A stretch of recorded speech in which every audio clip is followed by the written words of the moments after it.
Manhunt is underway for two senior members of the Alameddine crime network involved in a bloody gangland war.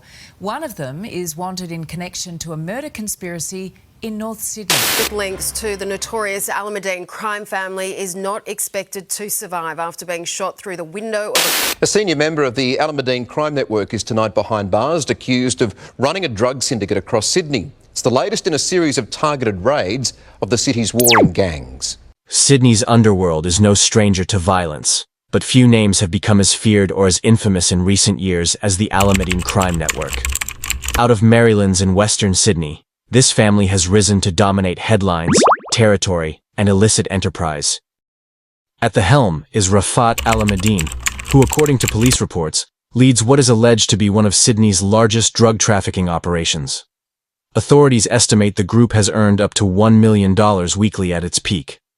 Their reach extends beyond drugs, raising alarms about money laundering, gun violence, and a turf war that's dragged in rival families. To understand the Alameddine family network, you must look at the broader phenomenon of Lebanese organized crime in Australia. After waves of immigration from Lebanon during and after its civil war, communities in Sydney, Melbourne, and elsewhere developed their own networks, some legitimate, others criminal. Within this context, the Alameddines emerged. The network is rooted in the Lebanese diaspora and often operates along extended family, patronage, and tribal ties, allowing it to be both tight-knit and hard to penetrate for law enforcement. Unlike obvious street gangs, the Alameddine network operates like a clandestine enterprise. Their operations are diversified: large-scale drug trafficking, importation, internal supply to jails, money laundering, protection extortion, murder-for-hire conspiracies, and alliances with other criminal groups. Court documents suggest their drug profits once reached up to $1 million per week. Law enforcement allege they smuggle illicit substances via network routes, using hidden couriers, safe houses, and cover businesses. From around 2020, tensions between Alameddine and the Hamzy faction escalated into a full-blown gangland war in Western Sydney. Shootings, attempted hits, public violence, and complex conspiracies followed. One of the defining episodes was the murder of Bilal Hamzy in June 2021. Police allege surveillance tapes captured members of the Alameddine network planning it. At court, tapes were played showing incriminating discussions. The rivalries became as much about business territory as deadly vengeance. Among those charged over the murder of Bilal Hamzy is Samuel Rokomakisa, pictured being arrested, a man police allege acted as a bridge between the Alameddine family and the violent street gang known as KVT. Court documents suggest Rokomakisa was drawn into the network's orbit, helping coordinate logistics in the lead-up to Hamzy's fatal shooting in Sydney's CBD in June 2021. Investigators say his role highlights how the Alameddines extend their reach beyond blood ties, using trusted outsiders and allied crews like KVT to carry out their most dangerous operations.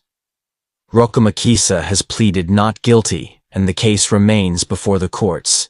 One of Alameddine's strengths, and law enforcement's biggest challenge, is their ability to operate across borders. Court papers claim members flee to countries like Lebanon, Turkey, Northern Cyprus, Dubai, where extradition is difficult or slow. In a documented abduction case on the Sunshine Coast, court documents alleged the network had influence into Queensland. They also allegedly collaborated with or associated with outlaw motorcycle clubs, OMCGs, like the Comanchero, to expand smuggling capacity. To understand the Alameddines, you need to know the faces behind the names. Here are several persons publicly alleged, charged with leadership or mid-level roles, always with the caveat: many are alleged, not convicted, or still in trial. Rafat Alameddine, alleged boss, kingpin. According to media and police, central figure, multiple warrants, believed to reside overseas to avoid arrest. Mohammed Almo Alameddine, senior member, coordinator. In court documents named in plots and internal coordination. John Ray Baisari, alleged associate or strategist, named in arrest warrants, linked to plotting murders. Ali Ayhunsho Yunus, public associate, financier, younger wing, rap figure connected to Alameddine. Release on high bail noted in media. Masood Zakaria, alleged to be a senior figure in the Alameddine crime network, once described by police as the organization's number 2. He fled Australia in 2021, but was arrested in Turkey 2 years later and deported back to Sydney. Zakaria now faces charges including conspiracy to murder, drug supply, and directing a criminal group, making him one of the most closely watched figures in Australia's gangland scene. Ali El-Mubaid, bodyguard, logistics, prison supply operator, alleged to have coordinated supplying drugs to prisons. In early 2025, the conflict flared again. Dawood Zakaria was critically wounded in a shooting in Granville. His vehicle, a Toyota Hilux, was attacked. Among the passengers was Sylvan Singh, a lawyer with alleged ties. This brazen public attack underscores how bold the network has become. Elsewhere, the group reportedly entered into friction with KVT, a street gang, with reported confrontations, feuds, gym blow-ups, and shootouts in public areas. Investigations also suggest internal feuds. Police have responded with task forces. In Nessie Saduish, there is Strike Force Wessex, among others, targeting prison supply. Large raids, warrants, surveillance, phone taps, and cross-jurisdictional cooperation are critical tools. But they face challenges: people fleeing overseas, encrypted comms, safe houses, and intimidation of witnesses. Court rulings have gradually revealed internal plot details, such as the 2021 botched hit, where 18 rounds were fired, toddlers narrowly missed, and hits were coordinated via group chats. The Court of Criminal Appeal in August 2025 released documents that for the first time made these internal plans public.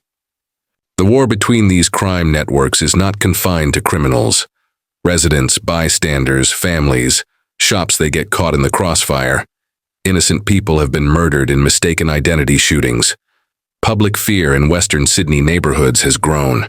People live with alertness, knowing a car screaming past late at night might signal bloodshed. Local leaders, council members, community groups call for better policing, social intervention, youth programs. But when power lies with the gunmen, the battle is deeply complex. Where does this go from here? Several directions are possible.